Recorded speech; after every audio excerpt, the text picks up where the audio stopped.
Bonjour à toi, cher spectateur. Aujourd'hui, terminons alors la trilogie de La Nuit au musée avec le dernier volet, La Nuit au musée 3 de Shawn Levy. L'histoire, tout simplement, c'est celle de Larry qui se retrouve à devoir faire face à la tablette d'Ahmed-Ra qui est en train de rouiller, ou enfin d'avoir une corrosion un peu bizarre. Et pour on va dire, résoudre ça, il va partir au British Museum pour retrouver les parents d'Ahmed-Ra afin de trouver la solution et de pouvoir garder la magie intacte. Voilà, donc c'est la fin de la trilogie, c'est officiel, c'est clair et net. La fin du long métrage, c'est bonjour, on a fini, on a terminé, on n'en fera pas de quatrième film, ou si on en fera un, ce sera avec un autre personnage et forcément, on espère que non, à la fin du film. Mais oui, là, c'est vraiment la fin. Shawn Levy et Chris Columbus ont décidé de conclure leur trilogie avec ce long métrage-là. Et ça sent un petit peu la conclusion pour faire la conclusion, quoi. Comment expliquer ça simplement? Le troisième volet de La Nuit au musée 3 est un scandale. Ça n'est pas une fin digne d'une trilogie qui avait aussi bien commencé, et ça montre typiquement que aux États-Unis, une trilogie, ça sert à quoi? Ça sert à faire de la thune, c'est tout. Et La Nuit au musée 3, c'est exactement ça. Et c'est terrible de voir une trilogie qui avait aussi bien commencé se terminer avec un épisode 3 qui est pire que le 2.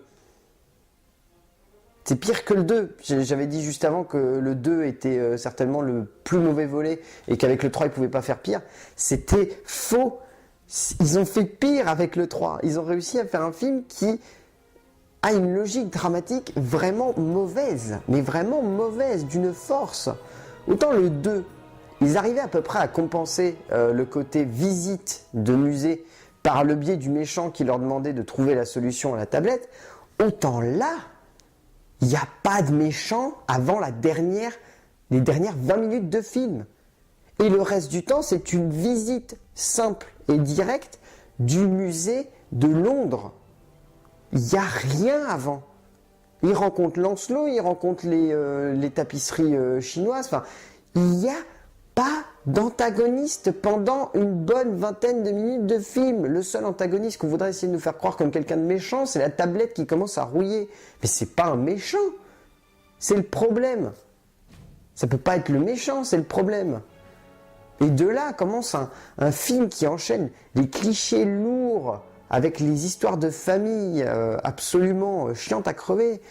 Et ça, avant de développer, c'est un petit peu imputé aux deux nouveaux scénarios, David Guion et Michael Endelman, qui ont repris la trilogie. Et là, ils ont rien compris, quoi. Ils ont rien compris au concept et ils ont rien compris à l'idée de magie. Enfin, on la ressent plus, la magie. C'est ça qui énerve et c'est ça qui pose problème. Et ça se sentait dès le deuxième film. La magie ne se ressent plus. On a l'impression que tout ça est banalisé à un degré où on n'en a plus rien à foutre que les créatures prennent vie dans ce musée. Pourquoi? C'est dommage. C'est exactement ça le centre du film. C'est exactement ça qui fait la force du film. Pourquoi vouloir le banaliser? C'est comme si dans Harry Potter, on finissait par banaliser la magie. Non, la magie reste là comme quelque chose de fantastique.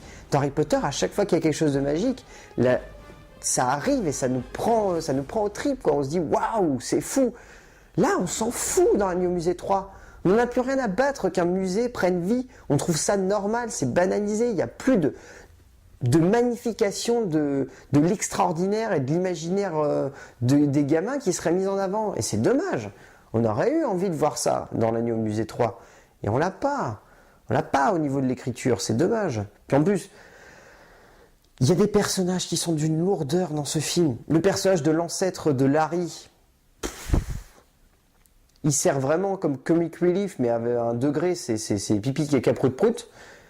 Et le personnage de la gardienne du muséum de Londres, le scandale. Le scandale. Pourquoi écrire un personnage pareil? C'est un Jonah Hill féminin. Et c'est un mauvais Jonah Hill féminin là dans le film. Elle a exactement le même personnage que Jonah Hill avait dans Agneau Musée 2, sauf que là, elle est mauvaise, mais à un degré, c'est horrible. Ça marche pas une seule seconde. Ça marche pas une seule seconde, et pire que tout, c'est horrible, on n'a pas envie de la voir, ce personnage. Enfin bref. Au niveau de la mise en scène, Sean Levy, il s'édulcore de plus en plus. C'est terrible. On n'a plus l'impression que c'est un film réalisé par le digne héritier de Chris Columbus. On a l'impression là que c'est juste un film très lambda, quoi. Il n'y a plus de travail il y a plus de vrai travail de mise en scène, il n'y a plus de travail d'émerveillement par le biais du cadre, il n'y a plus de travail de mise en scène qui mettra en avant le fantastique. C'est super édulcoré maintenant, c'est dommage. Sean Levy, qui pourtant avait très bien commencé avec le premier film, là, il s'édulcore à un degré, ça devient vraiment horrible. Et c'est triste, surtout. C'est triste, tout simplement. On aurait aimé voir un petit peu plus d'inventivité, un petit peu plus de subtilité dans sa mise en scène, et là, on ne l'a pas. Donc, il n'y a pas grand-chose à dire au niveau de la mise en scène. Il y a très peu de choses.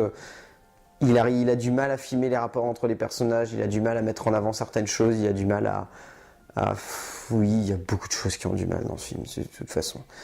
Au niveau du casting, donc Ben Stiller, parfait, toujours rien à dire, il joue très très bien. Robin Williams, pareil. Owen Wilson, pareil. Steve Coogan, pareil. Ces quatre-là, c'est très clairement les acteurs de base qui ont réussi à camper un jeu qui marche toujours du début à la fin. Au niveau des nouveaux, donc oui, autant aborder tout de suite, Rebel Wilson est insupportable. Cette actrice est d'habitude exceptionnelle dans les rôles où elle joue un petit peu la lourde, mais où ça marche bien. Là ici, vu qu'elle est limitée par le langage pipi, caca, prout prout, je suis amoureuse, je vais te démonter la gueule, je suis un ninja, ça ne marche pas du tout. Ouh, quelle horreur. Donc oui, Rebel Wilson, elle en fait beaucoup trop et ça marche pas, mais c'est surtout dû à l'écriture de son personnage plutôt qu'à elle. Ben Kingsley, c'est Ben Kingsley, il fait du Ben Kingsley là, donc ça marche bien, on n'en demande pas plus. Mais oui, là... Bilan, donc oui, de la trilogie, autant être clair, il y aurait dû y avoir qu'un seul film, pas la peine d'en faire 3. Voilà. Bilan de l'Agneau Musée 3, Le Secret des Pharaons.